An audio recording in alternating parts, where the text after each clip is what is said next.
ஒரு மனிதர் அவர் யாருக்கிட்டே தொலைபேசியில் பேசிகிட்டு இருக்கிறார். கொஞ்சம் தூரத்தில் நாம் நிற்கிறோம். எட்டத்தில் இருந்துக்கிட்டு அவரை கவனிக்கிறோம். அவர் ஃபோனில் பேசுகிறத, அவர் பேசுகிற வார்த்தைகள் என்ன அப்படிங்கிறது நம்ம காதில் விழலை. ஆனாலும் அவர் பேசிக்கிட்டு இருக்கிறது நல்ல செய்தியா கெட்ட செய்தியா அப்படிங்கிறத நம்மளால் யூகிக்க முடியும். மகிழ்ச்சியான செய்தியை பேசும்போது முகம் மலருது, புன்னகை பூக்குது. இதில் ஒன்று நீங்கள் கவனிக்கணும். தொலைபேசியில் நாம் பேசுகிறப்போ நம்மோட பேசுகிறவர் எதிரில் இல்லை. அவர் தொலைபேசி வழியாக நம்ம குரலை மட்டும்தான் கேட்க போகிறார். நம்ம முகத்தை அவர் பார்க்க போகிறதில்ல.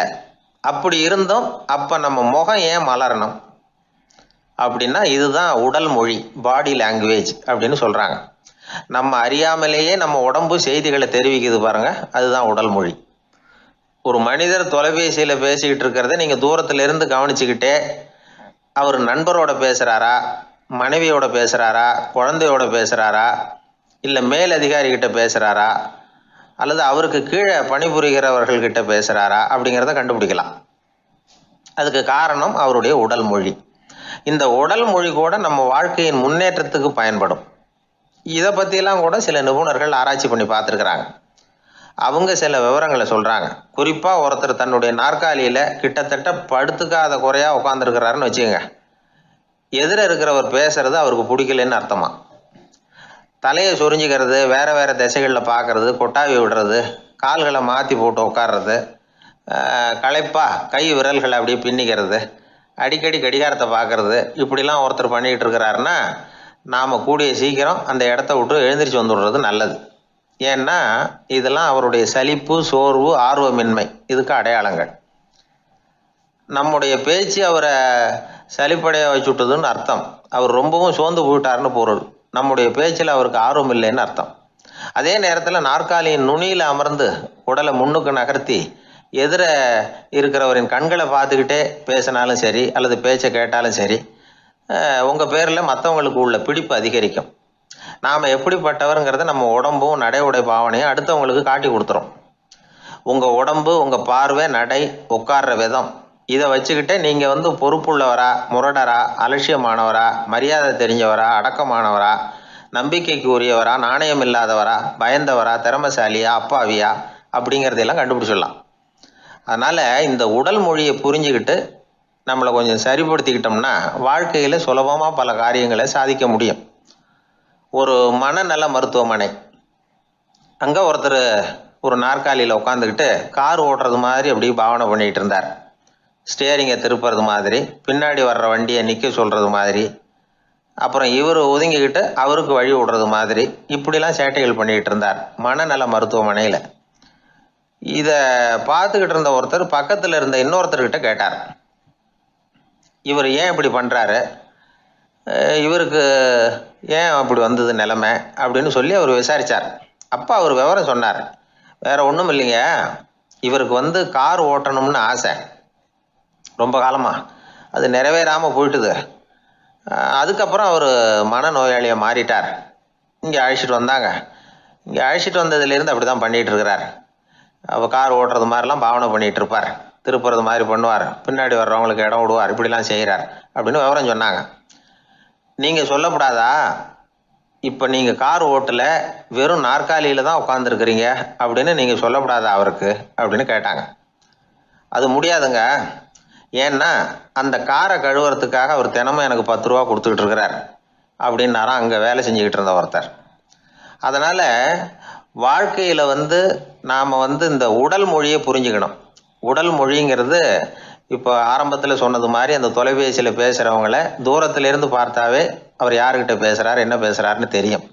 நம்ம முகத்தை நல்லா வச்சுக்கணும். உடல் மொழியை நம்ம புரிஞ்சுக்கிட்டு பயன்படுத்த ஆரம்பித்தோம்னா எந்த முயற்சி பண்ணினாலும் அதில் வெற்றி நிச்சயம். ஊரில் ஒரு சிற்பி இருந்தார். சிற்பின்னா அவர் ரொம்ப திறமையுள்ளவர். அதாவது எங்கேயாவது ஒரு கல் கிடந்தால் போதும், அதை அப்படியே எடுத்துகிட்டு வருவார். கொஞ்ச நாள் கழித்து அவர் இடத்துக்கு போய் பார்த்தா அழகாக ஒரு சிற்பம் உட்காந்துருக்கும். இந்த கல்லாக கிடந்தது சிற்பமாக மாறி இருக்கும். அந்த அளவுக்கு பண்ணிவிடுவார். அப்பேற்பட்ட சிற்பி. எப்படிங்க அவ்வளவு மோசமான ஒரு கல்லில் இருந்து இவ்வளவு அழகாக ஒரு சிற்பத்தை உங்களால் வடிக்க முடிஞ்சுது அப்படின்னு கேட்டால், அது ஒன்றும் பெரிய விஷயம் இல்லைங்க.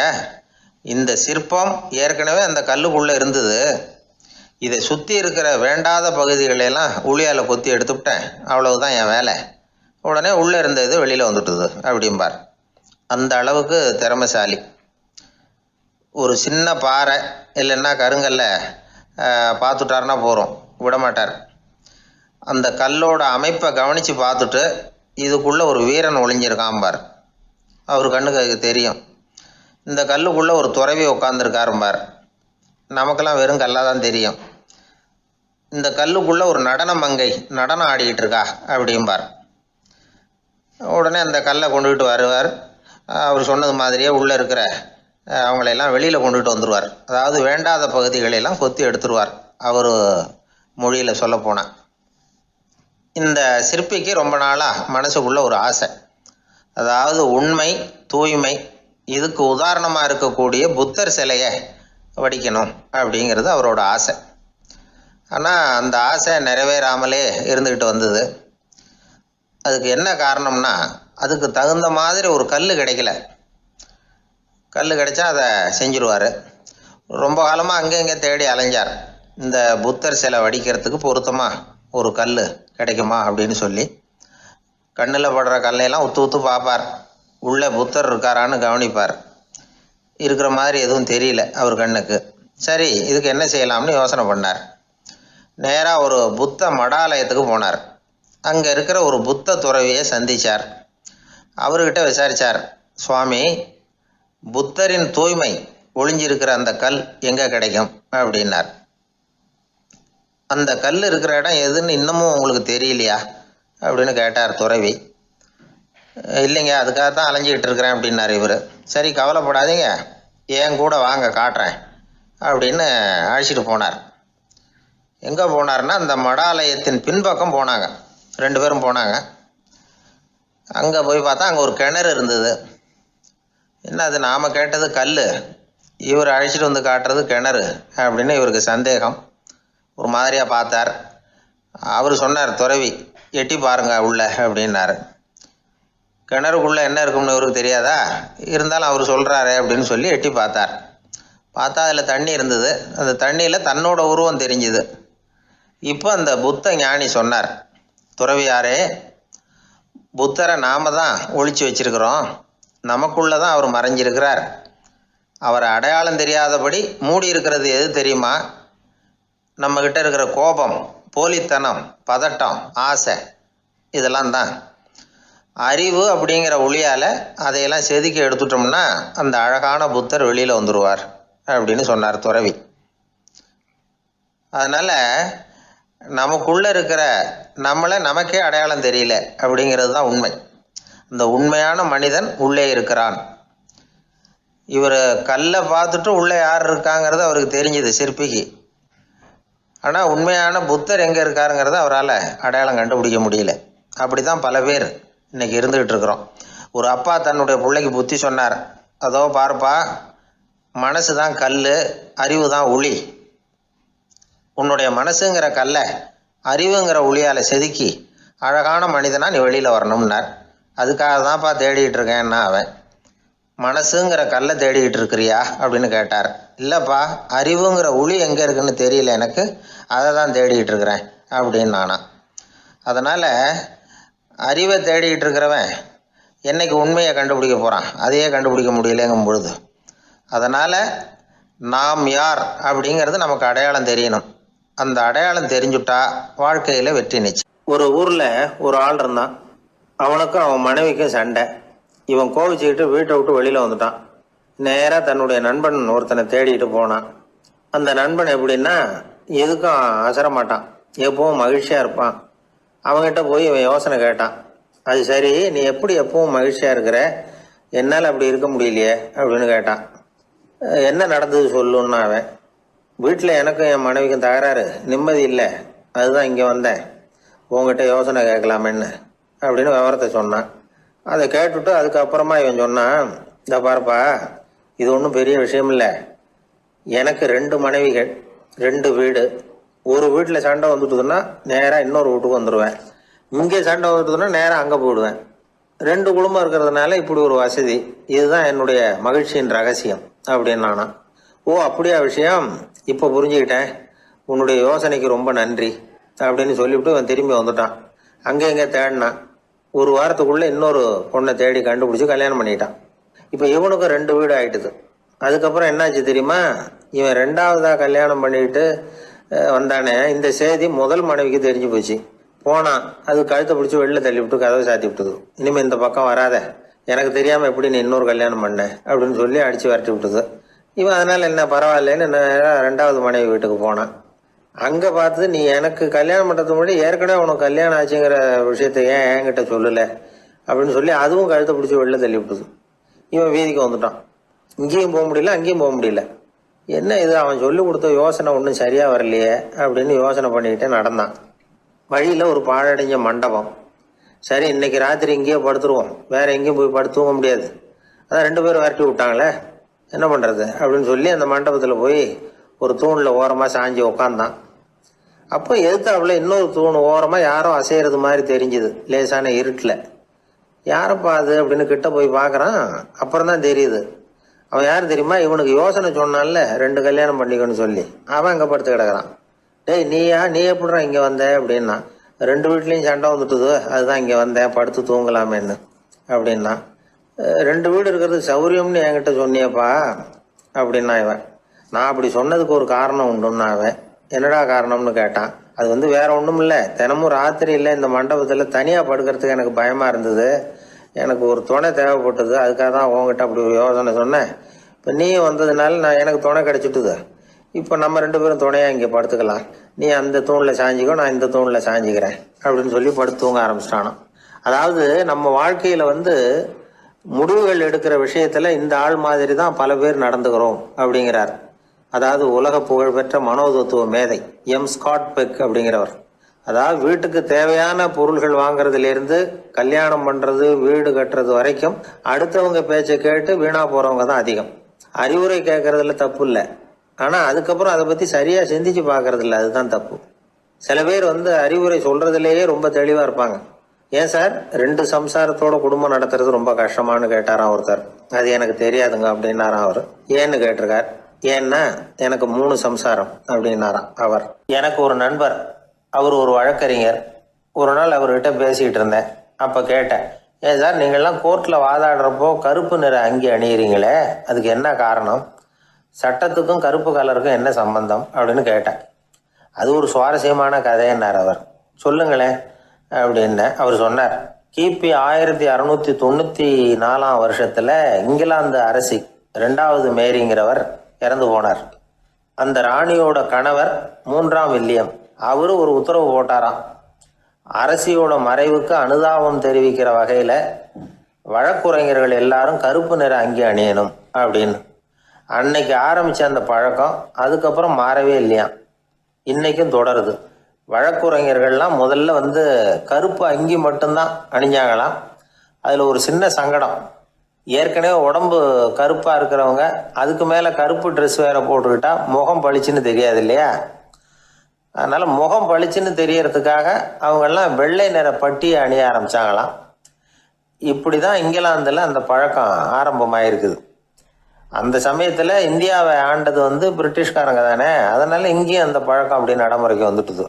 அதே மாதிரி சர்ச்சிலின் மூதாதையரான மார்ல்பரோ பிரபுவின் ஞாபகார்த்தமாக நீதிபதிகள் இந்த வெள்ளை குள்ளாய் அணிகிற முறை பழக்கத்துக்கு வந்துதான். இதுதான் என்னுடைய நண்பர் சொன்ன தகவல். இங்கிலாந்தில் நீதிமன்றம்ங்கிறது ரொம்ப மதிப்புள்ளது, அந்த அளவுக்கு சட்டத்துக்கு அங்கே மரியாதை. அங்கே நடந்த ஒரு சுவாரஸ்யமான நிகழ்ச்சியை ஒரு சகோதரி எழுதி அனுப்பியிருந்தாங்க. அவங்க அப்பா நீதித்துறையை சேர்ந்தவரா, அவர் சொன்னதான் இது. அவங்க எழுதி அனுப்பியிருந்த விஷயம் என்னென்னா, அங்கே ஒரு கேஸில் ஒரு முக்கியமான தீர்ப்பு வழங்க வேண்டியிருக்குது. ஜட்ஜு, பாரட்லா படித்த பெரிய பெரிய வக்கீல்கள், ஜூரி எல்லாருமா கூடி அந்த கேஸை பற்றி விவாதிக்கணும். சுமாராக 40 பேர். இதுக்காக கோர்ட்டு ஹாலில் விசேஷ சேம்பரில் நுழையிறதுக்கு முன்னாடி அவங்களெலாம் தங்களுடைய கோட்டு தொப்பி எல்லாத்தையும் கழட்டி அங்கே நின்றுக்கிட்டு இருந்த ஒரு அட்டெண்டர்கிட்ட கொடுத்துட்டு உள்ளே போனாங்க. அந்த ஆள் படிக்காதவர். அவர் ஒவ்வொருத்தர் கொடுக்குறதையும் வாங்கி அங்கே அப்படியே ஒரு இடத்துல அடுக்கி வைக்கிறார். அப்படியே வாங்கி உள்ளே வச்சுக்கிட்டு இருக்கிறார் ஒவ்வொரு இடத்துல. அது அவரோட வேலை. உள்ளே போன ஜட்ஜி, வக்கீல், ஜூரி எல்லாரும் ரொம்ப நேரமாக அந்த கேஸை பற்றி விவாதிக்கிறாங்க. ஒரு நாள் பூரா ஆயிட்டுது. அவ்வளவு தீவிரமாக அக்கு வேறு ஆணி வேறைய பிச்சு உதறி இருக்கிறாங்க. ஒரு வழியாக 13 மணி நேரம் கழித்து வெளியில் வந்திருக்கிறாங்க. ஒவ்வொருத்தராக வர வர அந்த அட்டெண்டரும் அவங்கவுங்க கோட்டு தொப்பியை அவங்கக்கிட்ட எடுத்து ரொம்ப மரியாதையாக திருப்பி கொடுத்துக்கிட்டு இருக்கிறார். கடைசியாக ஜட்ஜ்மெண்ட்லாம் எழுதி முடிச்சுட்டு ரொம்ப திருப்தியோடவும் களைப்போடவும் வெளியில் வந்துக்கிட்டு இருக்கிறாராம். இந்த ஆள் அவருடைய மேல் கோட்டையும் தொப்பியையும் எடுத்து அவர்கிட்ட ரொம்ப மரியாதையோடு நீட்டினாராம். ஜட்ஜுக்கு ரொம்ப ஆச்சரியம். இந்த ஆள் எப்படி இவ்வளவு பேரோட கோட்டு தொப்பி எல்லாத்தையும் ஞாபகம் பேசாமல் திருப்பி கொடுக்குறார் அப்படிங்கிறது அவருக்கு ஆச்சரியம். அதனால் அவர் அந்த ஆளை பார்த்து கேட்டாராம், ஏப்பா இந்த கோட்டை கொடுக்குறியே, இது என்னோடது தானா? என்னோடது தான்னு உனக்கு எப்படி தெரியும் அப்படின்னாராம். இதுக்கு அந்த பியூனு ரொம்ப பதவிசாக பதில் சொன்னாராம், ஐயா இந்த கோட்டு ஹேட்டை உங்ககிட்ட வாங்கி மாட்டினேன். இப்போ திரும்ப உங்ககிட்ட தரணும், தந்துட்டேன். இதுதான் என்னோட வேலை. மற்றபடி இது உங்களோடதா இல்லையா அப்படிங்கிறதெல்லாம் எனக்கு தெரியாதுங்க அப்படின்னாராம். ஒரு நண்பர்கிட்ட பேசிக்கிட்டு இருந்தேன். அவருடைய உறவினர் ஒருத்தர் ஒரு நேர்முக தேர்வுக்கு போயிருந்தாராம், இன்டர்வியூக்கு. ரொம்பவும் பொறுப்பாகவும் கவனமாகவும் செயல்பட வேண்டிய பதவிக்கான நேர்காணல் அது. இவர் எழுத்து தேர்வில் ஏராளமான மதிப்பெண்கள் வாங்கிவிட்டார். அதனால் அதை பற்றி கவலை இல்லை. இப்போ நேர்முக தேர்வில் தேர்வு பெறணும். ஏராளமான சான்றிதழ்கள் வச்சிருந்தார். நேர்காணலில் கேட்கப்பட்ட எல்லா கேள்விகளுக்கும் சரியான பதில் தான் சொன்னார். இருந்தாலும் பாருங்க, அந்த நேர்முக தேர்வில் அவர் தேர்ந்தெடுக்கப்படலை. என்ன காரணம் அப்படின்னு பின்னாடி விசாரிச்ச போதான் விவரம் தெரிஞ்சுதான். அது என்ன ஆயிருக்குதுன்னா, அந்த நேர்காணலின் போது இவர் நடந்துகிட்ட முறையில சில தவறுகள் நடந்து போச்சான். முக்கியமா 2 தவறுகள். ஒண்ணு, அவங்க ஒரு கேள்வியை கேட்டு முடிக்கிறதுக்குள்ளேயே இவர் பதில் சொல்ல ஆரம்பிச்சுட்டாராம். ரெண்டாவது என்னன்னா, இவர் நாற்காலியில தாராளமா இயல்பா சாஞ்சி உட்காராம நாற்காலி முனையில உட்கார்ந்துருந்தாராம். இந்த 2 விதமான செயல்பாடுகளும் இவர் அவசரப்படுறவர், பதற்றப்படுறவர் அப்படிங்கிறதுக்கான அடையாளங்கள். அதாவது கேள்வியை கேட்டு முடிக்கிறதுக்குள்ளேயே முந்திக்கிட்டு பதில் சொல்றது. ரெண்டாவது, நாற்காலியில இயல்பா தாராளமா உட்காராம நாற்காலி முனையில உட்கார்றது. பார்க்க போற வேலைக்கு அவசரம், பதற்றம் இது 2 இருக்கக்கூடாதான். அதனால மார்க் இருந்தும் சர்டிபிகேட் இருந்தும் அந்த வேலை வாய்ப்பு அவருக்கு கிடைக்கல.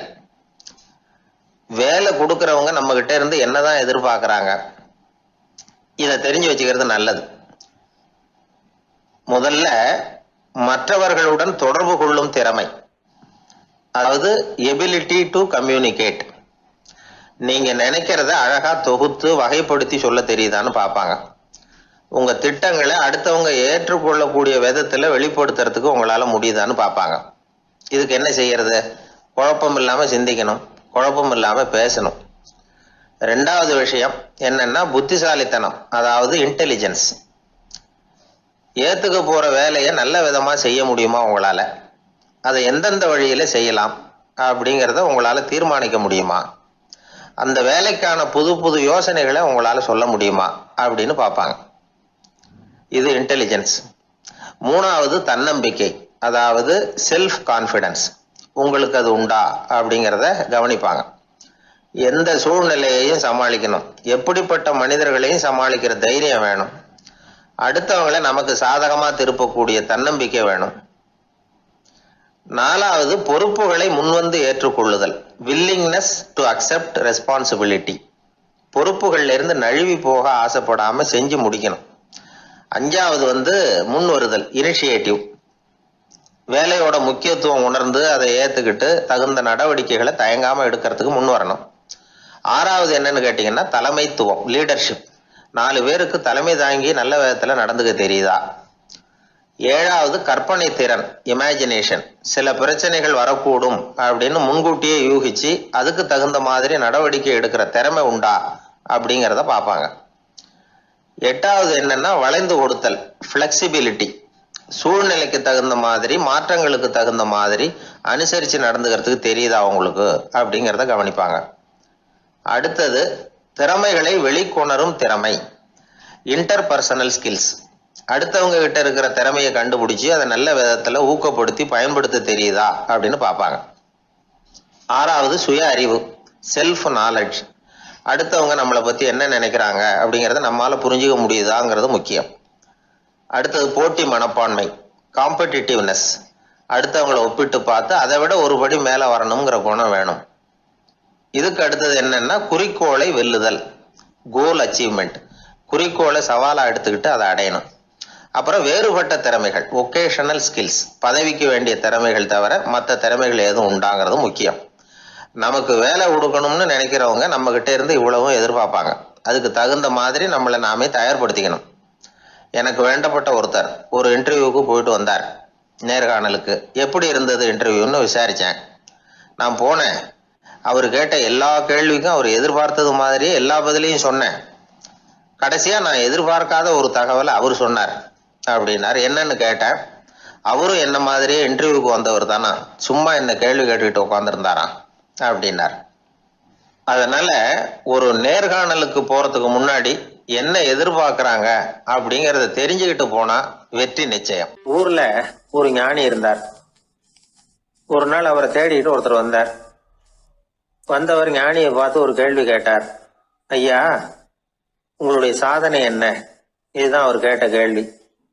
இதை கேட்டதும் அந்த ஞானி நிமிர்ந்து இவரை பார்த்தார். அப்புறம் சொன்னார், அது ஒன்றும் பெரிய விஷயம் இல்லை, அது ரொம்ப எளிமையான ஒன்று. எப்போ எனக்கு பசிக்குதோ அப்போ நான் சாப்பிட்ருவேன், எப்போ எனக்கு தூக்கம் வருதோ அப்போ நான் தூங்கிடுவேன், அவ்வளவுதான் அப்படின்னார். கேள்வி கேட்டவர் ஒரு மாதிரி ஆயிட்டார். ஐயா, இதே தானே நாங்களும் செய்கிறோம், இதுல என்ன அதிசயம் இருக்கு அப்படின்னார். இப்போ அந்த ஞானி சொன்னாராம், இங்கே தான் நீங்கள் தப்பு பண்ணுறீங்க அப்படின்னாராம். அப்படியான்னாரு இவர். ஆமாம் அப்படின்னாராம். நீங்கள் செய்கிற தவறு எனக்கு புரியுது. ஏன்னா நான் உங்களை மாதிரி நான் வாழ்ந்து பார்த்துருக்கிறேன். அதனால என்னுடைய அனுபவத்தில் உங்களுக்கும் எனக்கும் உள்ள வித்தியாசத்தை உணர முடியுதுன்னாராம். என்ன சொல்றீங்க, எனக்கு ஒன்றும் புரியலையேன்னாராம் இவர். இதை பாருங்க, சாப்பிட்றதுங்கிறது நாம ரெண்டு பேருக்கும் பொதுவான ஒரு காரியம்தான். ஆனா நீங்க சாப்பிட்றதுக்கும் நான் சாப்பிட்றதுக்கும் வித்தியாசம் இருக்கு அப்படின்னாராம். என்ன வித்தியாசம்னு கேட்டிருக்கார். நீங்க பசி இல்லாத பொழுது சாப்பிட்றீங்க, இப்போ சாப்பிட்ற நேரம் வந்துட்டுது அப்படிங்கிறதுக்காக சாப்பிட்றீங்க. சாப்பாடு ருசியா இருக்கு அப்படிங்கிறதுக்காக சாப்பிட்றீங்க. எது தேவைங்கிறது தெரியாம சாப்பிட்றீங்க. அது மாதிரி தூக்கமும் உங்களுக்கு ஒரு பழக்கமா போட்டுது. இப்போ இது தேவையா இல்லையா அப்படிங்கிறத பத்தி நீங்க யோசிச்சு பாக்குறது இல்ல. சாப்பிடும் பொழுது 1000 வேலைகளை மனசுல நினைச்சுக்கிட்டு இருப்பீங்க, அதனால அது சாப்பிடுதலா இருக்காது. அதே மாதிரி நீங்க தூங்கும் பொழுதும் அது தூங்குதலா இருக்காது. ஏகப்பட்ட கனவுகள் வரும். உங்க மனசு மேலும் மேலும் கனவுகளை உருவாக்கி கொண்டே இருக்கும். அதனால எனக்குள்ள நடக்கிறது வேற மாதிரி, நீங்க நினைக்கிறது மாதிரி இல்ல. எனக்குள்ள நடக்கிறது எப்படின்னா, நீங்க செய்யறது மாதிரி இல்ல. தூக்க உணர்வு வந்த உடனே தூங்குதல் மட்டுமே நடைபெறும். அதுதான் என்கிட்ட நடக்கிறது அப்படின்னாராம் அந்த ஞானி. இப்போ வித்தியாசம் புரியுதா? அந்த ஞானி சாப்பிடுறத அனுபவிக்கிறார், அது எக்ஸ்பீரியன்ஸ். நாம அப்படி இல்லை, மனம் போன போக்கில் சாப்பிடுறோம். இது இன்டெலிஜிங். இது ரெண்டுலேயும் செயல்ல வேறுபாடு இல்லை, விழிப்புணர்வுல தான் வேறுபாடு இருக்கு. அவர் சாப்பிடும் பொழுது ஒரு சாட்சி மனோபாவத்தோட சாப்பிடுறார். எவ்வளவு தேவையோ அவ்வளவுதான் சாப்பிடுறார். ஏன்னா அவருடைய விழிப்புணர்வு முழுமையா செயல்படுது. அதனால அவர் சாப்பிடும் பொழுது நம்மை விட மகிழ்ச்சியா இருக்கிறார். நாம அப்படி இல்லை, வயிற்றை நிரப்புறதுக்காக சாப்பிடுறோம். இன்னும் சொல்ல போனா சாப்பிடும் பொழுது நாம அங்கேயும் இருக்கிறது இல்லை, எங்கேயோ போயிடுறோம். உடம்பு மட்டும்தான் அங்க இருக்கும். ஆனா ஞானி அப்படி இல்லை. அவர் சாப்பிடும் பொழுது சாப்பிடுதல் மட்டுமே இருக்கும். எந்த ஒரு செயலையும் விழிப்புணர்வோட செய்யலாம், மனம் போன போக்கிலையும் செய்யலாம். விழிப்புடன் செய்யறப்போ செய்யும் செயல் நம்ம அனுபவமாகிறது, அவ்வளவுதான். இதெல்லாம் பெரிய தத்துவம் மாதிரி தெரியும். இருந்தாலும் நாம புரிஞ்சுக்க வேண்டியது என்னன்னா, எந்த காரியத்தை செஞ்சாலும் அதுல முழு ஈடுபாடு வேணுங்கிறது முக்கியம். அந்த அளவுக்கு முதல்ல நம்மளை மாத்திட்டா போதும். ஆனா நம்ம ஆளுங்க அந்த அளவுக்கு இருக்கிறது இல்ல, எல்லாமே அரைகுறை தான். கேட்டா ஞாபகம் வருது. ஒருத்தன் என்ன பண்ணானா, விமான டிக்கெட் வாங்கிக்கிட்டு ரயில்வே ஸ்டேஷனுக்கு வந்துட்டான். அப்புறம் தான் புரிஞ்சுது தவறுதெல்லாம் இங்க வந்துட்டோம்ங்கிறது. உடனே அவசரமா விமான நிலையத்தை நோக்கி ஓடி இருக்கிறான். அங்கே போய் கவுண்டரில் கேட்டிருக்கான், மேடம் நான் தவறுதெல்லாம் ரயில்வே ஸ்டேஷனுக்கு போயிட்டேன், இப்போ விமானத்தையும் தவற விட்டுட்டேன், அடுத்த ஃப்ளைட்டில் எனக்கு இதை மாற்றி தர முடியுமான்னு கேட்டிருக்கான். முடியாதுன்னாங்களாம் அந்த அம்மா. ஏன்னு கேட்டானா, ஏன்னா இப்போ நீங்கள் வந்திருக்கிறது பஸ் ஸ்டாண்டு அப்படின்னாங்களாம். சீடன் வெளியூர் புறப்படுறதுக்கு தயாராக இருந்தான். ரொம்ப தூரம் போக போகிறான், திரும்பி வர நாளாகும். புறப்படுறதுக்கான ஆயத்த வேலைகளில் ஈடுபட்டிருந்தான். அந்த சமயம் பார்த்து இன்னொரு சீடன் அவங்கிட்ட வந்தான். நம்ம குரு உன்னை அழைச்சிட்டு வர சொன்னார் வா அப்படின்னு கூப்பிட்டான். இவன் உடனே புறப்பட்டு போனான். குருநாதரை பார்த்தான். அவர் காலில் விழுந்து வணங்கினான். வணங்கிவிட்டு எழுந்திரிச்சான். அவ்வளவுதான். குரு ஏதாவது உபதேசம் பண்ணுவாருன்னு எதிர்பார்த்தான். ஆனால் நடந்தது என்ன தெரியுமா? குரு அவனுக்கு ஓங்கி ஒரு அடி கொடுத்தார். எதிர்பாராம இந்த அடியை வாங்கினதும் அந்த சீடன் அதிர்ந்து போயிட்டான். பக்கத்தில் இருந்த மற்ற சீடர்களும் திகைச்சு போய் நின்றுட்டாங்க.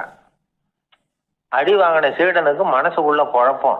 நாம என்ன தப்பு பண்ணணும், புறப்படுற நேரத்துல இப்படி குரு கிட்ட அடி வாங்குற மாதிரி ஆயிட்டுதே அப்படின்னு நினைச்சு மனசுக்குள்ள ரொம்ப வேதனைப்பட்டான்.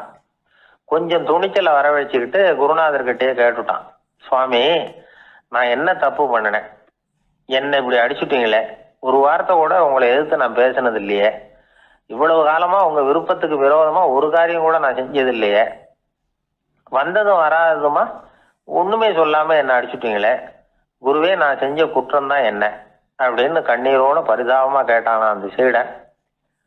ஆனா அந்த குரு முகத்துல கொஞ்சம் கூட கோபம் இல்லை. அவர் சிரிச்சுக்கிட்டே நின்றுகிட்டு இருந்தாராம். அதுக்கப்புறம் சொன்னாராம், என்னுடைய அருமை சீடனே, நீ ஒரு தவறும் பண்ணல, நான் உன்னை அடிச்சது நீ ஏதோ தப்பு பண்ணிவிட்டேங்கிறதுக்காக இல்லை, நீண்ட பயணம் போக போற, ஞாபகமா ஏதாவது கொடுத்து அனுப்ப வேணாமா, நீ ஞானம் பெற்ற பிறகுதான் திரும்பி வர போறேங்கிறது எனக்கு தெரியும், அதுக்கு பிறகு உன்னை வந்து அடிக்க முடியுமா, அதனால இப்ப கிடைச்சிருக்கிற இந்த வாய்ப்பை பயன்படுத்திக்கிட்டேன், அப்போதைக்கு இப்பவே அடிச்சுட்டேன், அவ்வளவுதான், வேற ஒண்ணும் இல்லை அப்படின்னாராம். குரு சிரிச்சுக்கிட்டே இப்படி சொல்றார். இருந்தாலும் இதுவும் ஒரு உபதேசம் தான். அதிர்ச்சிகளால வந்து விழிப்படைய வைக்கிறதும் ஒரு வழிதான். இது வந்து ஜென் வழி.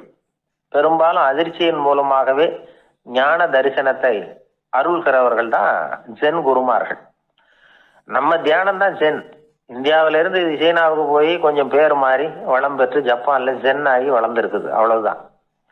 ஜென்கிறது தியானம். எதை நினைச்சும் தியானிக்கிறது இல்லை, எல்லாத்துலயும் தியானம் இருக்கிறதா சொல்லுது ஜென். பேசுறது, இருக்கிறது, நடக்கிறது, சாப்பிடுறது, சிரிக்கிறது, தூங்குறது, தொழில் செய்கிறது அல்லது சும்மா இருக்கிறது எல்லாமே தியானம் தான். ஜென்கிறது ஒரு சுய தரிசனம், தன்னைத்தானே அடையாளம் கண்டுகொள்ளுகிறது தான் அது. இல்லாத எதையும் தேடி கண்டுபிடிக்கிறது இல்லை. சென் மார்க்கத்தை பத்தி ஓஷோ என்ன சொல்றாரு தெரியுமா? காணாமல் போன தன்னுடைய மூக்கு கண்ணாடி தன்னுடைய மூக்கின் மேல் இருப்பதை கண்டுகொள்வது போன்றது சென் அப்படிங்கிறார். நம்மால் ஒருத்தர் இன்னொருத்தர் முகத்தை ரொம்ப நேரமா உத்து பார்த்துக்கிட்டு இருந்தார். என்ன பாக்குறீங்கன்னாரு அவரு. நீங்க போட்டிருக்கீங்களே மூக்கு கண்ணாடி, அதை தான் பாக்குறேன்னாரு இவரு. நீங்க அப்படி பாக்குறதுக்கு விசேஷ காரணம் ஏதாவது உண்டான்னு கேட்டார் இவர். உண்டுன்னார். என்னன்னு கேட்டார். நேத்திக்கு காணாம போன என்னோட மூக்கு கண்ணாடி அது அப்படின்னாராம் இவர். ஒருத்தன் தன்னுடைய நண்பனை வழியில பார்த்தான். என்னப்பா லெட்டர் போட்டுனே கிடைச்சதா அப்படின்னா. ஓ கிடைச்சதேன்னா அவன். இவன் உடனே ஏன்டா போய் சொல்ற, நான் உனக்கு லெட்டரே போடல, சும்மா தான் கேட்டேன், உடனே கிடைச்சிட்டுதுங்கிறிய அப்படின்னா.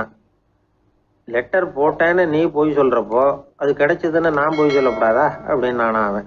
இப்படிப்பட்டவங்க சில பேர் இருந்தா கூட இன்னைக்கு கடிதம் மூலமா தொடர்பு கொள்ளாதவங்க இருக்கவே முடியாது. அந்த அளவுக்கு அது அவசியமான ஒன்னாயிட்டுது. இந்த அஞ்சல் அட்டைகள் எப்படி ஆரம்பமாச்சு தெரியுமா? ஆஸ்திரியா நாட்டுல ஒரு பேராசிரியர் இருந்தார். அவர் பேர் இம்மானுவேல் ஹெர்மன். அவர் ஒரு நாள் ஒரு பத்திரிகையில கட்டுரை எழுதினாராம். இது நடந்தது 1869. அவர் எழுதின கட்டுரையில மக்கள் அதிகம் செலவில்லாம ஒருத்தருக்கு ஒருத்தர் தகவல் பரிமாறிக்கிறது எப்படி அப்படிங்கிறத பத்தி எழுதியிருந்தார். அதுக்கு சில யோசனைகளை அவரே எழுதியிருந்தாராம். எப்படின்னா, அந்த கட்டுரையை எல்லாரும் படிச்சு பார்த்துருக்குறாங்க. அவர் சொன்ன யோசனைகள் என்னன்னு. அது அரசாங்கத்தின் கவனத்துக்கு அது போச்சான். ஆகா, இது அவர் சொல்ற யோசனை நல்லா இருக்கும் போல் இருக்கு அப்படின்னு அவங்களே நினைச்சிருக்கிறாங்க. அவ்வளவுதான். உடனே அந்த யோசனையை நடைமுறைக்கு கொண்டுட்டு வந்தாங்களாம். பேராசிரியர் இம்மானுவேல் ஹெர்மனின் யோசனைப்படி அச்சடிச்ச அரசு முத்திரையோட அரசாங்கம் அஞ்சல் அட்டைகளை வெளியிட ஆரம்பிச்சுதான். 1869 அக்டோபர் 7 இது நடந்திருக்கு. உலகின் முதல் அஞ்சல் அட்டை வெளிவந்த நாள் அது. அப்போ தான் அதுக்கு பேர் என்ன தெரியுமா? அதாவது கரஸ்பாண்டிங் கார்டு அப்படின்னு பேரான் அது. அதுக்கப்புறம் என்ன ஆச்சுன்னா உடனடியாக அமெரிக்காவிலேயே இது மாதிரியான கார்டுகளை வெளியிட ஆரம்பிச்சிட்டாங்க. அங்கே இதுக்கு என்ன பேர் தெரியுமா? Postal card. அதுக்கப்புறம் 1870 இங்கிலாந்துலேயும் இதை வெளியிட்டாங்களாம். அதை வெளியிட்ட முதல் நாள் அன்னைக்கு என்ன நடந்தது தெரியுமா? மக்கள்லாம் ஏதோ நியாய விலை கடையில் நிற்கிறது மாதிரி பெரிய பெரிய கியூ வரிசையில் நின்று இதை வாங்கினாங்களாம். நம்ம நாட்டில் முதல் அஞ்சலகம் 1927 கல்கத்தாவில் ஆரம்பமாயிருக்கு.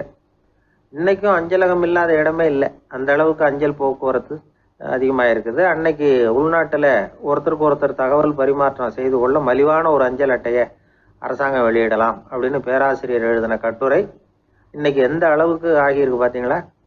ஒருத்தன் ஒரு தபால் பெட்டிக்கு பக்கத்தில் தலையை வச்சுக்கிட்டு அவன் பாட்டுக்கு நின்றுட்டு இருந்திருக்கான். அங்கேருந்து இன்னொருத்தன் கேட்டிருக்கான் என்ன ஆச்சுன்னு. கொஞ்ச நேரத்துக்கு முன்னாடி இந்த தபால் பெட்டியில் ஒரு கார்டு எழுதி போட்டேன், விவரமெல்லாம் நல்லா தான் எழுதியிருக்கிறேன், ஆனால் அட்ரஸ் எழுத மறந்துட்டேன் அப்படின்னு நானா. உடனே அவன் அதுக்காக கவலைப்படாத, நான் போட்ட கார்டில் அட்ரஸ் எல்லாம் பின்கோடு உள்பட கரெக்டாக எழுதியிருக்கேன், ஆனால் விவரம் எழுத மறந்துட்டேன் நானா. கவலைப்படாத, கொஞ்ச நேரத்தில் தபால்காரர் வருவார், பெட்டியை திறந்ததும் நம்ம லெட்டரை கேட்டு வாங்கிக்கலாம்னா ஒருத்தன். கொஞ்ச நேரத்துக்கு முன்னாடி அவர் வந்தார், கேட்டேன், அதுக்கப்புறம் தான் மனசுக்கு ரொம்ப கஷ்டமாக போச்சு நானா. இவன் ஏண்டான்னு கேட்டிருக்கான். அவன் இது தபால் புட்டு இல்லையா. ஒரு தடவை கலைவாணர் NS கிருஷ்ணன் பேராசிரியர் கல்கியை சந்தித்து பேசிக்கிட்டு இருந்தாராம். கலைவாணர் கல்கியை பார்த்து எனக்கு கதை எழுத ஆசையாக இருக்குது, எப்படி எழுதுறதுன்னு கேட்டாராம். கதை எழுதுறதுக்கு 4 மை வேணும்னாராம் கல்கி. அப்படியா, அப்படின்னா என்னென்ன கலர் மை அப்படின்னு கேட்டிருக்காரு கலைவாணர் சிரிச்சுக்கிட்டே. நான் சொன்னது கலர் மை இல்லை, அது வேற மை. அதாவது கதை எழுதுறதுக்கு தேவைப்படுகிற 4 மை எதுன்னா, 1 திறமை, 2 பேணாமை, 3வது தனிமை, 4வது பொறுமை அப்படின்னாராம். உடனே கலைவாணர் உங்கள் யோசனை அருமை அப்படின்னாராம். அதுதான் கலைவாணர். பொதுவாக எழுத்தாளர்கள் எழுதுகிற மாதிரி நடந்துக்கிறது இல்லை, ஆனால் கலைவாணர் என்ன சொல்லுவாரோ அதே மாதிரி நடந்துக்குவார். எல்லாருக்கும் எல்லாம் கிடைக்கணுங்கிற கருத்தை சினிமா படங்களில் வலியுறுத்துவார். அதே மாதிரி நடைமுறை வாழ்க்கையிலேயும் எல்லாருக்கும் எல்லாமும் கொடுப்பார். பணம், பதவி, புகழ் இப்படி எதுவுமே இல்லாத ஒரு சாதாரண மனுஷனாக இருந்தால் கூட இவர் மனுஷனுக்கு கொடுக்குற மரியாதையில் கொஞ்சமும் குறைச்சல் இருக்காது. இந்த குணம் சாதாரணமாக எல்லாருக்கும் இருக்கிறது இல்லை. அவர் சினிமா தியேட்டருக்கு போய் சினிமா பார்க்குறது வழக்கம். அவர் வந்திருக்கிறாருங்கிறது தெரிஞ்சால் போதும், வெளியில் பிச்சைக்காரங்க வந்து கூடிடுவாங்க. இது அவருக்கு தெரியும். வெளியில் நம்மளை நம்பி ஒரு கூட்டம் காத்துக்கிட்டு இருக்குமேன்னு நினைப்பார். உடனே ஒரு 100 ரூபா நோட்டை கொடுத்து சில்லறையாக மாற்றிட்டு வர சொல்லுவார். படம் முடிஞ்சு வெளியில் வர்றப்போ சில்லறையோடு வருவார், எல்லாருக்கிட்டையும் கொடுத்துருவார். ஏன்னா எல்லாரும் தேடிட்டு வருவாங்க அவரை. என்ன எல்லாரும் சௌக்கியமாக இருக்கிறீங்களா அப்படின்னு பிரியமாக விசாரிப்பார். ஏதோ ரொம்ப நெருங்கின சொந்தக்காரங்களை விசாரிக்கிறது மாதிரி விசாரிப்பார். தன்கிட்ட இருக்கிற சில்லறையை எல்லாருக்கும் சமமாக பிரித்து கொடுத்துட்டு தான் அங்கேருந்து புறப்படுவார். ஒரு நாள் அது மாதிரி புறப்படுற சமயத்தில் ஒரு சின்ன பையனுக்கு சில்லறை எதுவும் கிடைக்கல கொடுக்கறதுக்கு. இது கலைவாணருக்கு தெரியாது. காரில் ஏறி புறப்பட்டு போயிட்டார். அந்த பையன் காரை பிடிச்சிக்கிட்டு பின்னாடியே ஓடி சேர்ந்துருக்கிறான். ஐயா, நீங்களே இல்லைன்னு சொன்னால் நான் என்ன பண்ணுறது, இன்னைக்கு பட்னி தான், அம்மாவுக்கு வேற உடம்பு சரியில்லை அப்படின்னு கத்திக்கிட்டே ஓடியாந்தானா.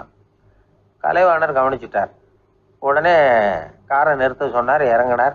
அந்த சின்ன பையனை கட்டி பிடிச்சிக்கிட்டு என்னை மன்னிச்சுக்கப்பா, நான் கவனிக்காமல் வந்துட்டேன் அப்படின்னு சொல்லி அழ ஆரம்பிச்சிட்டாராம்.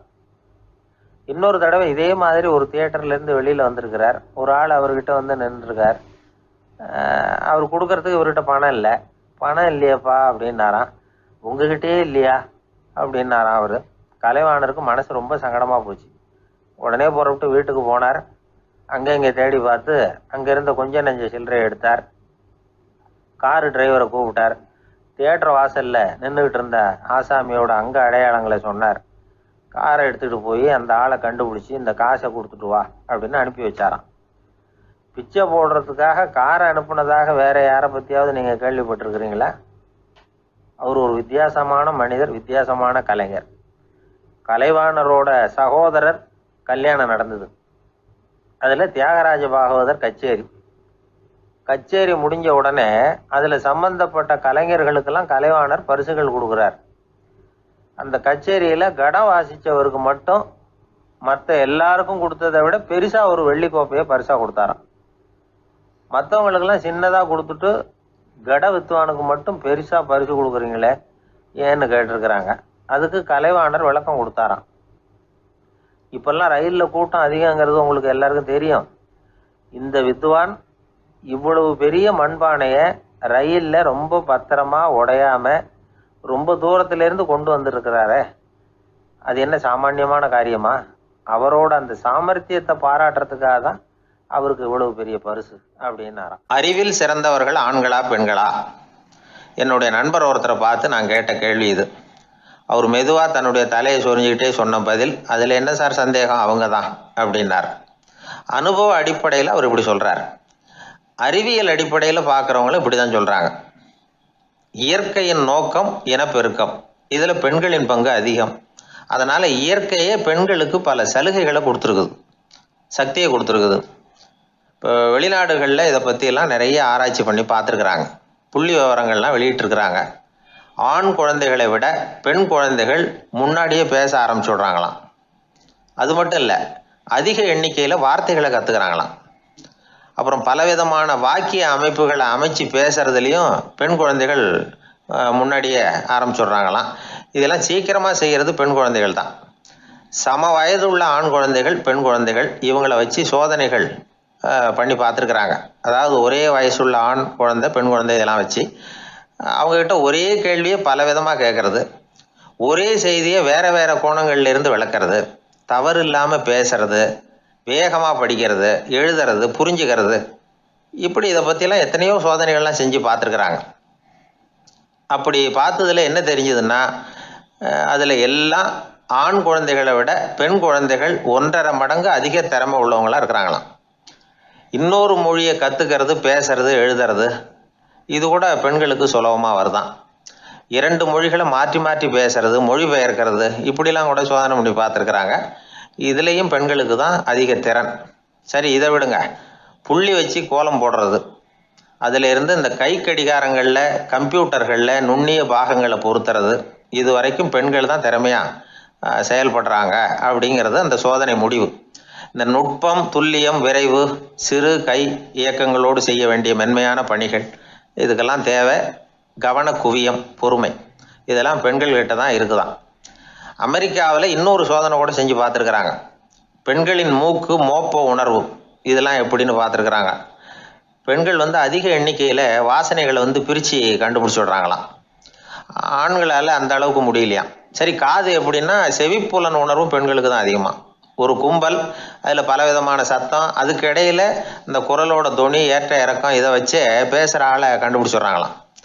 ஒரு கூட்டத்தில் தன்னுடைய வீட்டுக்காரர் எங்கே இருக்கார், பிள்ளைகள் எங்கே இருக்காங்க அப்படிங்கிறதெல்லாம் பெண்கள் சீக்கிரமாக கண்டுபிடிச்சி விடுறாங்களாம். இன்னொரு விஷயம், ஒரு பொருளை பார்த்த உடனே அது என்னென்னு அடையாளம் கண்டுக்கிறது, அதை மனசில் பதிய வச்சுக்கிறது, அப்புறமா இன்னொரு சந்தர்ப்பத்தில் அது எங்கே இருந்தது அப்படின்னு சரியாக ஞாபகப்படுத்திக்கிறது, இது மாதிரி சோதனைகள்லாம் கூட பெண்கள் தான் முன்னணியில் இருக்கிறாங்க. ஒரு சராசரி சூழ்நிலையில் ஆண்களை விட அதிகமான எண்ணிக்கையில் புன்னகை புரியறது, சிரிக்கிறது பெண்கள் தானா. அதிகமாக தோழமை உணர்வோடு பேசுறது அவங்க தானா. 2 பெண்கள் பேசிகிட்டு இருக்கிறதையும் பாருங்கள், அதே மாதிரி 2 ஆண்கள் பேசிகிட்டு இருக்கிறதையும் பாருங்கள். ஆண்கள் ஒரு அடி தள்ளியே நின்று பேசிகிட்டு இருப்பாங்க. மருத்துவர்களை எடுத்துக்கொள்ளுங்கள், அதாவது சிரிச்ச முகத்தோட நோயாளிகள்கிட்ட பரிவோடு பேசுறதுல பெண் டாக்டர்கள் தான் அதிகம். இதுவரை சொல்லப்பட்டது எல்லாமே அறிவியல் பூர்வமான செய்திகள். அதனால இளம் பெண்கள் வாழ்க்கையில சோர்வடைய தேவையில்லை. இயற்கையே நமக்கு சாதகமா இருக்கு, எல்லாம் முடியும் நம்மால அப்படிங்கிறத அவங்க புரிஞ்சுக்கணும். ஒரு பையன் தன்னுடைய அப்பா அம்மா திருமண ஆல்பத்தை புரட்டிக்கிட்டே இருந்தான். அப்புறம் அம்மாகிட்ட கேட்டான், அம்மா இது யாரு சின்ன வயசுல எடுத்ததா, இது என்னன்னு தெரியலையே, இந்த படத்துல அழகா மீசை வச்சுக்கிட்டு சிரிச்சுக்கிட்டு நிற்கிறது யார் அப்படின்னு கேட்டான். அதுதான்டா அவங்க அப்பான்னாங்க அந்த அம்மா. அப்படின்னா இப்போ நம்ம வீட்டில் நரைச்ச தலையோட அழுது வடிஞ்சிக்கிட்டு இருக்காரு ஒருத்தர், அவர் யாருன்னு கேட்டானா. இது பையனுடைய புத்திசாலித்தனம். பெண் பிள்ளைகள் அப்படி கேட்கறது இல்லை. அதனால இந்த கதையெல்லாம் எதுக்காக அப்படின்னா, இளம் பெண்கள் வாழ்க்கையில சோர்வு அடைஞ்சு போயிடக்கூடாது. அதனால பெண்கள் எல்லாம் முடியும் நம்மாலும் அப்படிங்கிறத நினைச்சு செயல்பட்டாங்கன்னா வாழ்க்கையில வெற்றி நிச்சயம். ஒருத்தங்க கூட நாம சண்டை போடுறோம், அதுல நாமளே ஜெயிச்சு விடுறதா வச்சுக்குவோம். நம்ம மனசுக்கு சந்தோஷமா தான் இருக்கும். இருந்தாலும் உள் மனசுல ஒரு பயமும் உண்டாகலாம். தோத்து போனவன் சும்மா இருப்பானா? அவன் மறுபடியும் எப்ப சந்தர்ப்பம் வரும்னு எதிர்பார்த்துக்கிட்டு தானே இருப்பான். அதனால வெற்றியின் ஒரு பக்கம் சந்தோஷமா இருந்தாலும் இன்னொரு பக்கம் பயமா தான் இருக்கும். ஒரு மன்னன் இருந்தான். நிறைய பேரோட அவன் சண்டை போட்டான், ஜெயிச்சான், பல நாடுகளை வென்றான். அதனாலேயே அவன் மனசுக்குள்ள ஒரு பயம் உண்டாயிட்டுது. பகை மன்னர்கள் எல்லாம் படையெடுத்துக்கிட்டு வந்துட்டா என்ன பண்றது அப்படிங்கிற பயம். எல்லாரும் இப்ப இருக்கிற இந்த மாளிகையை கைப்பற்றிக்கிட்டா என்ன பண்றது அப்படின்னு யோசனை பண்ணா நடுங்க ஆரம்பிச்சிட்டான். ஏன் ஒரு மாதிரியா இருக்கிறீங்க அப்படின்னு கேட்டார் அமைச்சர். இவன் விவரத்தை சொன்னான். 2 பேருமா சேர்ந்து ஒரு திட்டம் போட்டாங்க. அதன் பிரகாரம் ஒரு பெரிய மாளிகை ஒண்ணு புதுசா கட்டினாங்க. அதுக்கு ஜன்னல்லாம் எதுவும் கிடையாது. உள்ள போறதுக்கு வெளியில வர்றதுக்கு ஒரே ஒரு கதவு மட்டும்தான் உண்டு. அதை தவிர அந்த மாளிகைக்கு வேற எந்த வழியும் கிடையாது. ஒரு சின்ன துவாரம் தெரிஞ்சா கூட அதையும் சுத்தமா அடைச்சுட்டாங்க. ஒரே ஒரு கதவு வச்சானே, அந்த வழியை பாதுகாக்கிறதுக்கும் ஏராளமான வீரர்களை காவலுக்கு நிறுத்தி வச்சிருக்கிறாங்க. இவ்வளவும் பண்ணி முடிச்சதுக்கு அப்புறம் தான் அந்த மன்னனுக்கு மனசு திருப்தியா இருந்துதான். ஒரு நாள் அந்த ராஜாவும் அமைச்சரும் அந்த ஒரு கதவு வழியா வெளியில வந்திருக்கிறாங்க மெதுவா. என்ன அமைச்சரே, எப்படி நம்ம ஏற்பாடு அப்படின்னு அட்டகாசமா சிரிச்சுக்கிட்டே கேட்டானா ராஜா. அபாரம்னார் அமைச்சர். அவர் வேற என்ன சொல்லுவார்? இவங்க 2 பேரும் இப்படி பேசிக்கிட்டதை அங்க வீதி ஓரமா உட்கார்ந்து இருந்த ஒரு பெரியவர் கேட்டுட்டு அவரு சிரிச்சாராம். அவரு சிரிக்கிறத பார்த்தும் மன்னனுக்கு கோவம் வந்துட்டுது. அதை பார்த்ததும் ஏன்பா சிரிக்கிறேன்னு கேட்டிருக்கார். அதுக்கு அந்த பெரியவர் சொன்னாராம், ரொம்பவும் புத்திசாலித்தனமா தான் இந்த மாளிகையை கட்டி இருக்கிறீங்க, ரொம்ப பாதுகாப்பா தான் இருக்குது, இருந்தாலும் ஒரு குறை தெரியுதுன்னார். என்னன்னு கேட்டார் அவரு. வேற வழியே வைக்காம மாளிகை கட்டின நீங்க என்னத்துக்காக ஒரே ஒரு வழி மட்டும் வச்சிருக்கிறீங்க? அந்த வழியா எதிரிகள் நுழைஞ்சுட்டா என்ன பண்ணுவீங்க அப்படின்னார். என்ன பண்றதுன்னார் அவரு. அதையும் ஒரு கருங்கல் சுவர் எழுப்பி சுத்தமா அடைச்சு விடுங்க, அதுதான் நல்லது. அதுக்கப்புறம் எதிரிகள் பயம் கொஞ்சம் கூட இல்லாம நீங்க உள்ள உட்காந்துக்கலாம், அதுதான் ரொம்ப பத்திரம் அப்படின்னார். மன்னன் யோசனை பண்ணி பார்த்தான். பளிச்சுன்னு ஒரு யோசனை தோணுச்சு. அது சரி, நீங்க சொல்றது மாதிரி அந்த ஒரு வழியையும் அடைச்சுட்டா இந்த மாளிகைங்கிறது ஒரு கல்லறை மாதிரி ஆயிடுமே அப்படின்னாராம். இப்ப மட்டும் இது எப்படி இருக்குதுன்னு நினைக்கிறீங்க? கல்லறை மாதிரி தானே இருக்குது அப்படின்னார் பெரியவர். எதிரி உங்களை சாகடிக்கலைன்னாலும் நீங்களா ஒரு நாள் சாகத்தானே போறீங்க அப்படின்னார். அதுக்கப்புறம் கொஞ்சம் விளக்கமும் கொடுத்தார். உங்க மாளிகையில எவ்வளவு ஜன்னல்களும் கதவுகளும் இருக்குதோ அந்த அளவுக்கு வெளி உலகத்தோட உங்களுக்கு தொடர்பு இருக்கு. அந்த அளவுக்கு உங்க வாழ்க்கையில ஒரு இயக்கம் இருக்குது. கதவுகளை மூட மூட வாழ்க்கையும் அடப்பட்டு போடும். நான் கூட ஒரு காலத்துல மாளிகையில தான் இருந்தேன். அதோட சுவர்கள் இருந்ததுல அதை எவ்வளவுதான் தள்ளி தள்ளி போட்டாலும் என்னுடைய வாழ்க்கைக்கு அதெல்லாம் ஒரு எல்லை கோடுகள் மாதிரி தெரிஞ்சுது. அதை உணர்ந்தேன். வாழ்வுக்கு எல்லையே இருக்கக்கூடாதுன்னு நினைச்சேன். அதனாலதான் இப்படி இங்க உட்காந்துட்டேன். இப்ப என்னுடைய வாழ்வுக்கு வானம்தான் கூரை, இந்த நிலம்தான் என்னுடைய மாளிகை. இப்பதான் வாழ்க்கையை முழுமையா என்னால உணர முடியுது, அனுபவிக்க முடியுது அப்படின்னாரு அந்த பெரியவர். அந்த அரசர் ஒரு பெரிய தத்துவத்தை புரிஞ்சுக்கிட்டாராம். தன்னோட மாளிகைக்கு நிறைய ஜன்னல்களையும் கதவுகளையும் வைக்க சொல்லி உத்தரவு போட்டாராம். இப்படி ஒரு கதை உண்டு. ஒரு சுடுகாட்டுல ஒரு கல்லறைக்கு மேல கால் போட்டுக்கிட்டு உட்காந்துக்கிட்டு இருந்தான் ஒருத்தன். அந்த வழியா போன ஒருத்தர் அவனை பார்த்து கேட்டாராம், ஏப்பா இப்படி பேய் பேசாசு நடமாடுற இந்த மயானத்துக்கு கல்லறைக்கு மேல உட்கார்ந்து இருக்கிறியே அப்படின்னு கேட்டாராம். எவ்வளவு காலம் தாங்க உள்ளேயே இருக்கிறது, ஒரே புழுக்கமா இருந்தது, அதுதான் காத்து வாங்கலாம்னு வெளியில உட்கார்ந்து இருக்கிறேன் அப்படின்னு நானா. அந்த எப்பவும் சுத்தமா இருக்கணும், அதுதான் நல்லதுன்னாரு ஒருத்தர். நான் அப்படித்தான் சார் இருக்கிறேன், தினம் 2 வேளை சோப்பு போட்டு குளிக்கிறேன் இன்னொருத்தர். உடம்பு மட்டும் சுத்தமா இருந்தா போதாது சார், மனசும் சுத்தமா இருக்கணும்னாரு அவரு. மனசை சுத்தப்படுத்துறதுக்கு என்ன சோப்பு சார் போடலான்னு கேட்டாரு இவர். ஆன்மீகம்ங்கிற சோப்பு தான் அதுக்கு பொருத்தம்னாரு அவர். ஆன்மாவை மேம்படுத்துகிற ஒரு முயற்சி தான் ஆன்மீகம்ங்கிறது. அந்த முயற்சியை எப்படி பண்றது? மனசுக்குள்ள குந்தி இருக்கிற வேண்டாத விருந்தாளிகளை எல்லாம் வெளியேற்றணும். வேண்டாத விருந்தாளிகள்ல முக்கியமான ஒருத்தர் யாருன்னா அவர் பேரு பொறாமை. இவரு நம்ம மனசுக்குள்ள இருக்கிற வரைக்கும் நாம நிம்மதியா இருக்க முடியாது. ஒரு குருநாதர் இருந்தார். அவர்கிட்ட 2 சீடர்கள் இருந்தாங்க. 2 பேரும் ஆரம்பத்துல ஒருத்தருக்கு ஒருத்தர் நல்லபடியா தான் பழகிட்டு இருந்தாங்க. ஆனாலும் என்னமோ தெரியல, கொஞ்ச நாள்ல இந்த 2 பேர்ல ஒருத்தன் மனசுக்குள்ள பொறாமைங்கிற விருந்தாளி உட்கார ஆரம்பிச்சுட்டார். அந்த சீடனும் அதுக்கு இடம் கொடுத்துட்டான். குரு கிட்ட தான் நல்ல பேர் வாங்கணும் அப்படின்னும் தன்னுடைய நண்பன் கெட்ட பேர் வாங்கணும் அப்படின்னு அவனுக்கு ஒரு ஆசை வந்துட்டுது. என்ன பண்ணலாம்னு யோசனை பண்ணான். ஒரு நாள் விடியற் காலையில எழுந்திருச்சான். நேரா குரு கிட்ட போய் அவர் முன்னாடி நின்னான். குருவே, என்ன பாருங்க, நான் எவ்வளவு சீக்கிரமா எழுந்திருச்சு குளிச்சு முடிச்சுட்டு உங்களை வணங்குறதுக்காக நிக்கிறேன். ஆனா அவன் இருக்கானே, இன்னமும் கண்ணு முழிக்கவே இல்லை, தூங்கிக்கிட்டே இருக்கிறான், தூங்கு மிஞ்சி அப்படின்னா. குருநாதர் நிமிந்து பார்த்தார். அப்படியா? அப்படின்னா நீயும் கூட அவன மாதிரியே தூங்கி இருந்தா நல்லா இருந்திருக்குமேன்னார் ரொம்ப பொறுமையா. என்னது, நாம எவ்வளவு தீவிரமா ஒரு விஷயத்த சொல்றோம், அதுக்கு நம்ம குருநாதர் ரொம்ப பொறுமையா இப்படி சொல்றாரு அப்படின்னு நினைச்சான். ஆச்சரியமா அவரை பார்த்தான். குருநாதர் சொன்னார், ஆமாப்பா, நீயும் தூங்கிக்கிட்டு இருந்திருந்தா அடுத்தவனை பத்தி குறை சொல்றதுக்கு இங்க வந்திருக்க வேண்டிய அவசியம் இருந்திருக்காது, அதனால அப்படி சொன்னேன் அப்படின்னாராம். சீடன் யோசிக்க ஆரம்பிச்சான். அர்த்தம் புரிஞ்சது. உடனே பொறாமைய மனசுல இருந்து தூக்கி எறிஞ்சுட்டானாம். மனசு சுத்தமாயிட்டுது.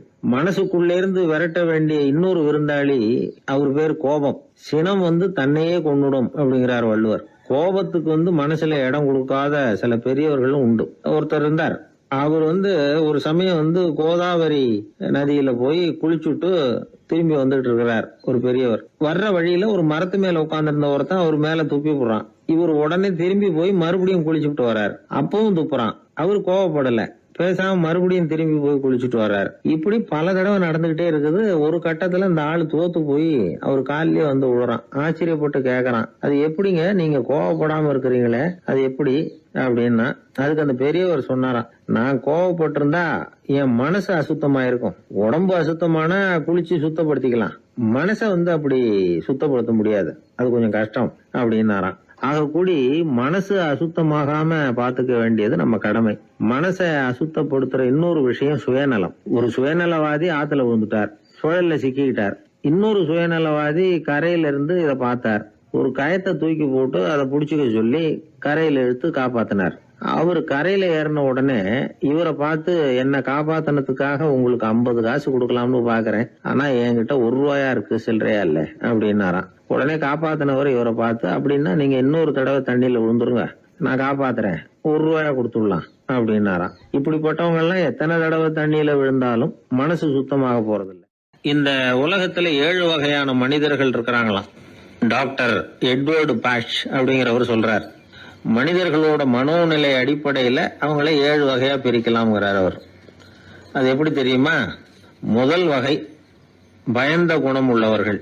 சார் ரொம்ப பயந்த சுபாவம், வீட்டுல கூட வாயை திறக்க மாட்டார், சாப்பிட போறப்ப மட்டும்தான் கொஞ்சம் வாயை திறப்பார் அப்படிங்கிறோம்ல, அவங்க எல்லாம் இந்த ரகம். 2வது வகை எப்படின்னா சஞ்சலப்படுகிறவர்கள். எதுக்கு எடுத்தாலும் கலக்கம் குழப்பம், இப்படியே காலம் தள்ளுறவங்க பல பேரை பார்த்திருப்பீங்க, அவங்க எல்லாம் இந்த ரகம். 3வது வகை எப்படின்னா யதார்த்த உலகை மறந்து கற்பனை உலகத்திலேயே மிதக்கிறவங்க. இளைஞர்கள், கவிஞர்கள், இப்படி பல பேர் இருக்கிறாங்க. எப்ப பார்த்தாலும் கற்பனை உலகத்திலேயே மிதந்துகிட்டு இருப்பாங்க.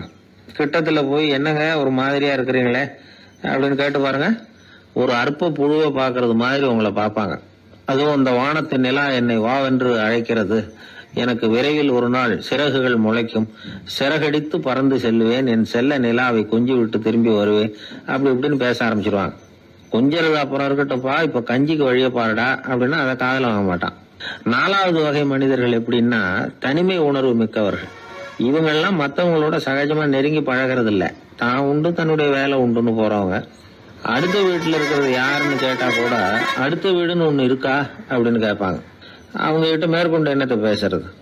5வது வகை மனிதர்கள் எப்படின்னா மற்றவர்கள் செல்வாக்குக்கு உட்பட மறுப்பவர்கள். அடுத்தவங்க செல்வாக்குக்கு இவங்க ஆட்படுறது இல்ல.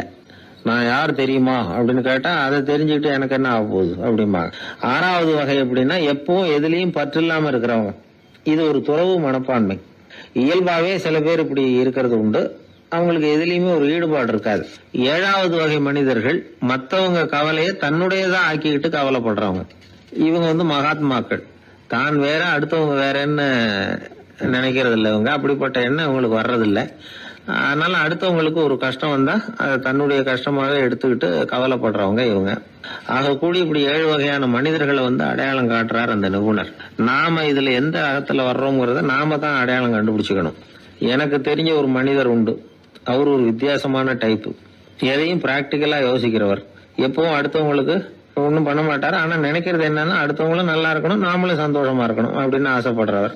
அவருக்கு ஒரு சமயம் திடீர்னு உடம்பு சுகம் இல்லாம போயிட்டுது. டாக்டர் கிட்டத்துல போனார், பணம் கொடுத்தார், வைத்தியம் பார்த்தார். அவரு எழுதி கொடுத்த மருந்து சீட்டை வாங்கிட்டார். மருந்து கடைக்கு போனாரு, பணம் கொடுத்தாரு, மருந்து வாங்கினார். அதை எடுத்துட்டு வீட்டுக்கு வந்தார். அதுக்கப்புறம் அந்த மருந்தை சாப்பிடணும்ல, சாப்பிடல, அப்படியே சும்மா வச்சுட்டார். அவரை பார்த்து கேட்டோம், ஏன் சார் இப்படி பண்றீங்க, வீண் செலவு தானே இது, நீங்க எதுக்காக டாக்டர் கிட்ட போய் பணம் செலவு பண்ணீங்க அப்படின்னு கேட்டாங்க. அது சொல்றாரு, டாக்டர் வாழணும் இல்லையா அதுக்காக. சரி, அதுக்கப்புறம் என்னத்துக்கு மருந்து வாங்கினீங்க அப்படின்னு கேட்டா, மருந்து கடைக்காரர் வாழணும் இல்லையா அதுக்காக அப்படின்னாரு. சரி, அப்புறம் ஏன் வாங்கின மருந்தை சாப்பிடாம வச்சிருக்கிறீங்க அப்படின்னா, நான் வாழணும் இல்லையா அதுக்காக அப்படின்னாராம் அந்த ஆள். ஒரு பூங்கா, அங்க ஒருத்தர் நின்றுட்டு இருக்கிறார், ஏதோ ஆழ்ந்த யோசனையில இருக்கிறார். அந்த பக்கமா இன்னொருத்தர் வந்தார், இவரை கவனிச்சார். என்ன யோசனைன்னு கேட்டார். எப்படி எழுந்திருக்கிறதுன்னு யோசனை பண்ணிட்டு இருக்கிறேன்னாரு. அவர் கேட்டவருக்கு ஒரு மாதிரி ஆயிட்டுது. ஏற்கனவே நின்றுகிட்டு இருக்கிற ஒருத்தர் எப்படி எழுந்திருச்சு நிக்கிறதுன்னு யோசிக்கிறாருன்னா அது ஆச்சரியம் தானே. அதுக்கப்புறம் இவர் யோசிக்க ஆரம்பிச்சார், என்ன இவர் இப்படி பேசுறாரு அப்படின்னு. கீழே விழுந்தாதானே எழுந்திருச்சு நிக்க முடியும். எழுந்திருக்கணும்னு நினைக்கிறவங்க முதல்ல கீழே விழணும். இவர் முதல்ல கீழே விழணும், அதுக்கப்புறம் தான் எழுந்திருக்கிறது எப்படின்னு சிந்திக்க முடியும். இந்த உலகத்துல எல்லாருமே கீழே விழுந்து எழுந்தவர்கள் தான். இப்ப இந்த குழந்தை பருவத்துல கீழே விழாம நடைபயில கற்றுக்கிட்டவங்க யாராவது உண்டா? சின்ன வயசுல ஒரு தடவை கூட கீழே விழல சார், அப்படியே பிறந்தாரு, வளர்ந்தாரு, பெரியவர் ஆயிட்டார் அப்படின்னு யாரையும் சொல்ல முடியாது. மனுஷங்கிறவன் விழுந்து புரண்டு எழுந்துதான் நடக்க கத்துக்கிறான். ஒரு உண்மையை நாம எல்லாரும் புரிஞ்சுக்கணும். இந்த உலகத்துல தவறு செய்யாத மனிதர்களே யாரும் கிடையாது. அப்படி இருக்கிறப்போ எப்போதாவது நாம தவறு பண்ணிவிட்டோம்னா அதுக்காக மனசு உடைஞ்சு போயிடக்கூடாது, வாழ்க்கையில வெறுப்பு வந்துடக்கூடாது. தவறு நடந்துட்டுதா அதுக்காக மனசு உடைஞ்சு போடாதீங்க, அதை ஒரு பாடமா எடுத்துக்கங்க. அதே தவறு மறுபடியும் நடக்காம வேணும்னா பாத்துக்கலாம், அது போதும். தடைக்கல்ல படிக்கெல்லாம் மாத்திக்கணும், இதுதான் இதுல முக்கியம். ஒரு அலுவலகம், அங்க ஒரு அதிகாரி, அவர் உயர்ந்த பதவியில் இருந்தார், சிறந்த நிர்வாகின்னு பேர் வாங்கினவர். அவர் தனக்கு கீழே வேலை செய்யறவங்க கிட்ட எல்லாம் சொல்லுவாராம், இந்த நிறுவனத்துல நீங்க எத்தனை தடவை வேணும்னாலும் தவறுகள் செய்யலாம், ஒரே விஷயம் என்னன்னா ஒரே தவறை மறுபடியும் செய்யக்கூடாது, அது முக்கியம் அப்படின்பாராம். இத மேம்போக்கா பார்த்தா அவர் ஏதோ தன்னுடைய ஊழியர்களை தவறு செய்ய தூண்டுறது மாதிரி தெரியும். ஆனா உண்மை அப்படி இல்ல. இன்னைக்கு என்ன நடக்குது தெரியுமா? அநேகமா எல்லா மனிதர்களுமே ஒரே தவறை தான் மறுபடியும் செய்யறாங்க. விளையாட்டு வீரர்கள் ஒரே மாதிரியான தவறுகளை திரும்ப திரும்ப செய்யறது உண்டு. கணக்கு எழுதுறவங்கள பாருங்க, ஒரே தப்ப மறுபடியும் செய்வாங்க. அலுவலகம் வருகிறவர்களை கவனிங்க, ஒரு நாள் தாமதமா வந்தா பரவாயில்ல, தினமும் தாமதமா வருவாங்க. இது மாதிரி செய்த தவறையே திரும்ப திரும்ப செய்யறதுக்கு என்ன காரணம்? ஞாபக மறதி, கவனக்குறைவு, தன்னுடைய திறமை பேர்ல அளவுக்கு மீறிய நம்பிக்கை, இப்படி இதுல ஏதாவது ஒரு காரணமா இருக்கலாம் அப்படிங்கிறாங்க இது பற்றி ஆய்வு செய்கிற வல்லுநர்கள். ஒரு தடவை செஞ்ச தவிர மறுபடியும் செய்யறது இல்லைன்னு முடிவு செஞ்சுக்கிட்டு அதை செயல்படுத்த கத்துக்கணும், அது போதும், வாழ்க்கை வெற்றிகரமா அமையும் அப்படிங்கிறாங்க அந்த அனுபவசாலிகள். அதனால வெற்றிகரமா வாழ்க்கையில நடைபோட விரும்பும் இளைஞர்கள் தவிர்க்க வேண்டியது என்னன்னா, முதல்ல சோம்பலை தவிருங்கள், சுறுசுறுப்பாக இயங்குங்கள் அப்படிங்கறது அவங்க அறிவுரை. 2வது ஞாபக மறதி, எந்த செயல்லையும் ஈடுபாடு வேணும், அக்கறை வேணும். 3வது கவனக்குறைவு, எதையும் அலட்சியப்படுத்தக்கூடாது. 4வது என்னால முடியாதது எதுவுமே கிடையாது அப்படிங்கிற அளவுக்கு மீறிய நம்பிக்கை, அது ஆபத்துல கொண்டு போய் விட்டுரும். முதல் தவறு உங்களுக்கு ஒரு பாடமா அமையணும். ஒரு மனிதர் அவர் தன்னுடைய 2 காதுலயும் கட்டு போட்டுக்கிட்டு வந்தார். அவருடைய நண்பர் அதை கவனிச்சுட்டாரு. என்ன சார் ஆச்சு, 2 காதுலயும் கட்டு போட்டுருக்கீங்களே அப்படின்னு விசாரிச்சார். ஒண்ணுமில்ல சார், வீட்டுல ரொம்ப ஆர்வமா டிவியில கிரிக்கெட் மேட்ச் பாத்துக்கிட்டு இருந்தேன். இப்போ என்னுடைய மனைவி துணிகளுக்கு அயன் பண்ணிட்டு இருந்தாங்க. அயன் பாக்ஸ் அப்படியே வச்சுட்டு அடுப்பங்கரைக்கு போயிட்டாங்க. அந்த சமயம் பார்த்து டெலிபோன் பண்ணி அடிச்சது. அவசரமா ஓடி போய் அதை எடுத்து காதுல வச்சேன். அப்பதான் தெரியும் அது அயன் பாக்ஸ்ங்கிற விஷயம். சூடா இருந்ததா, சுட்டு விட்டுது அப்படின்னாரு. ஒரு காது சரி சார், 2 காது ஏன் அப்படி ஆச்சு அப்படின்னு கேட்டார். அதே ஆளு மறுபடியும் போன் பண்ணா சார் அப்படின்னாரு. இவர் எவ்வளவு தூரம் யோசிச்சிருப்பாரு பாருங்க. தவறு மறுபடியும் நடக்கக்கூடாது, முதல் தவறு உங்களுக்கு ஒரு பாடமாக அமையட்டும் அப்படிங்கறது தான் இதுல இருந்து நாம தெரிந்து கொள்ள வேண்டிய கருத்து. அதனால தவறுகள் அதெல்லாம் தடைக்கெல்லாம் நினைக்க வேண்டாம், படிக்கெல்லாம் நினைப்போம். அப்படி நினைச்சோம்னா வாழ்க்கையில வெற்றி நிச்சயம். காசி தேசத்துல ஒரு வேடன் இருந்தானா. அவன் வழக்கம் போல காட்டுக்கு வேட்டையாட போயிருக்கிறான். ஒரு மானுக்கு நேரா குறி பார்த்து அம்ப விட்டுருக்கான். குறி தவறி போய் அந்த அம்பு ஒரு பெரிய மரத்து மேல போய் குத்திக்கிட்டுது. விஷம் தடவுன அம்பு, அதனால மரம் வீணா போயிட்டுது. அதுல இருந்த இலை காய் எல்லாம் உதிர ஆரம்பிச்சுட்டுது. கொஞ்ச நாள்ல அந்த மரம் பூரா காஞ்சி அப்படியே பட்டு போச்சு. அந்த மரத்துல ஒரு பொந்து, அதுல ஒரு கிளி ரொம்ப காலமா இருந்துகிட்டு இருக்குது. அந்த மரம் நல்லபடியா வளமா இருந்த காலத்துல நிறைய பறவைகள் அதுல தங்கி இருந்தது. மரம் காய ஆரம்பிச்சதும் அந்த பறவையெல்லாம் யோசிக்க ஆரம்பிச்சது, சரி இனிமே இந்த மரம் நமக்கு சரிப்பட்டு வராது, வேற இடம் பார்க்க வேண்டியதுதான் அப்படின்னு நினைச்சு ஒவ்வொன்னா பறந்து போக ஆரம்பிச்சுட்டுது. கடைசியில தங்கி இருந்தது அந்த ஒரு கிளி மட்டும்தான். அது அந்த மரத்தை விட்டுட்டு எங்கேயும் போறதுக்கு பிரியப்படலை. ஏன்னா அதுக்கு அந்த மரத்து மேல அவ்வளவு அன்பு. இறை தேடுறதுக்கு கூட அந்த கிளி வெளியே போறதில்ல. சாப்பிடாம இருந்தா உடம்பு என்னத்துக்கு ஆகும்? கிளி ரொம்ப வாடி போயிட்டுது, சத்தம் போட்டு கத்த கூட அதால முடியல. அந்த கிளி இப்படி நடந்துக்கிறது தேவலோகத்துல இருந்த இந்திரனுக்கே ரொம்ப ஆச்சரியமா இருந்துதான். நேர்ல போய் அந்த கிளியை பார்த்துட்டு வந்தா தேவையில்லைன்னு தோணுச்சு அவனுக்கு. உடனே தேவலோகத்தில இருந்து புறப்பட்டு பூலோகத்துக்கு வந்து சேர்ந்தான் இந்திரன். ஒரு சாதாரண மனுஷன் மாதிரி அந்த கிளிக்கு முன்னாடி போய் நின்னான். ஏ கிளியே, உனக்கு என்ன பைத்தியமா? இந்த மரத்துல இலையும் இல்ல காயும் இல்ல, கிளையெல்லாம் காஞ்சி போய் எப்போ ஒடிஞ்சு விழலாம்னு நேரம் பார்த்துக்கிட்டு இருக்குது. நீ இன்னமும் இதையே கட்டிக்கிட்டு அழுதுகிட்டு இருக்கிறிய. உன் கூட இருந்த மற்ற பறவைகள்லாம் பாத்தியா? இதே காட்டுல உள்ள செழிப்பான மரங்கள்ல போய் கூடு கட்டிக்கிட்டு சுகமா இருந்துகிட்டு இருக்கு. நீ மட்டும் ஏன் இப்படி கஷ்டப்படணும் அப்படின்னு கேட்டான் இந்திரன். கிளியை சும்மா சோதிக்கிறதுக்காக தான் அப்படி கேட்டிருக்கான். அந்த கிளிக்கு தவ வலிமை அதிகம், அதனால வந்திருக்கிறது இந்திரன் தாங்கிறது அதுக்கு புரிஞ்சு போச்சு. தேவேந்திரா, நான் இந்த மரத்துலதான் பிறந்தேன் வளர்ந்தேன். சின்ன வயசுல இருந்து என்னை வளர்த்து காப்பாத்தி ஆளாகினது இந்த மரம் தான். எனக்கு பசி எடுத்தப்போ பழம் கொடுத்தது இந்த மரம் தான். எனக்கு ஆபத்து வந்தப்போ அடைக்கலம் கொடுத்தது இந்த மரம் தான். இப்ப இந்த மரம் கஷ்ட திசையில இருக்குது.